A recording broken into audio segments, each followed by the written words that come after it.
हमारे इस खास सेगमेंट एक्सप्लेनर में आपका बहुत स्वागत है। मैं हूं आपके साथ शिवानी पांडे। एक्सप्लेनर में आज हम बात करेंगे इजरायल की, क्योंकि इजरायल ने ये आदेश दिया है अपनी सेना को कि जहां जहां पर भी उसके सैनिक थे वो अब वापस इजरायल लौट आए। लेकिन अचानक से फैसला बेंजामिन नेतन्याहू की ओर से क्यों लिया गया, यही चौंकाने वाला है और इसी पर बात करेंगे।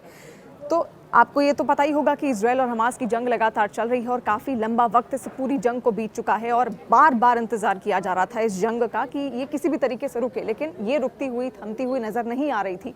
लेकिन अब कुछ अचानक ऐसा होता है कि बेंजामिन नेतन्याहू जो कि राष्ट्रपति हैं इजरायल के, उनकी ओर से यहाँ पर आदेश दे दिया जाता है अपनी सेना को कि वो अपनी सेना को अब वापस बुला रहे हैं इजरायल, खासतौर पर गाजा, उसके अलावा रफा बॉर्डर जो है वहाँ से भी उन्होंने अपनी सेना को वापस बुला लिया है। और इसके पीछे का जो कारण है वो है ईरान।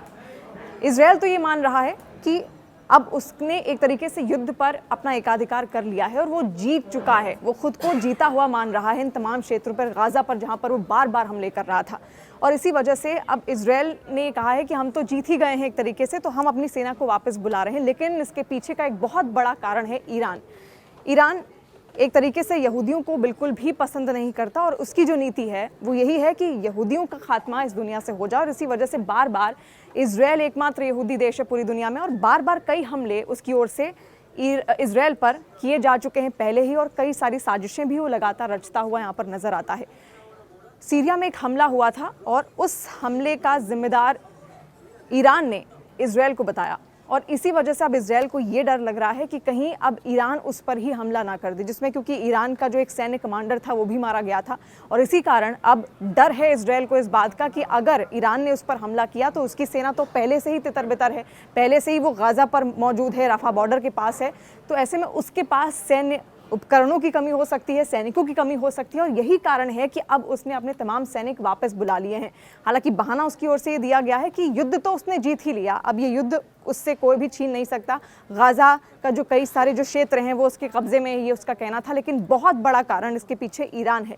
तो ईरान कभी भी हमला कर सकता है और अमेरिका का जो साइबर सेल है उसकी ओर से ये भी खबर सामने आई है कि ये जो हमला है वो रमज़ान के दौरान ही ईरान कर सकता है। और इसी वजह से अब इजरायल खुद को मजबूत कर रहा है ईरान के इस हमले के लिए कि अगर ईरान ने हमला किया तो खुद को किस तरीके से और ज़्यादा मजबूत किया जाए। हालांकि जो विशेषज्ञ हैं वो यही बताते हैं कि ईरान सैन्य उपकरणों के साथ और उसकी जो सेना है वो इतनी मजबूत नहीं है कि इजरायल पर सीधे सीधे हमले कर दे।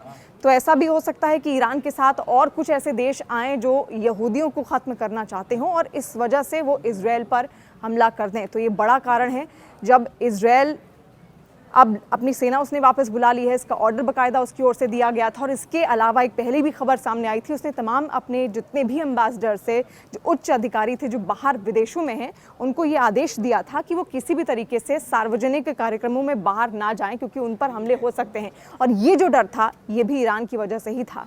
तो आगे क्या होगा ये तो देखने वाली बात होगी। लेकिन आपको क्या लगता है कि आखिर इजरायल ने ऐसा क्यों किया होगा और क्या ईरान इजरायल पर हमला करेगा?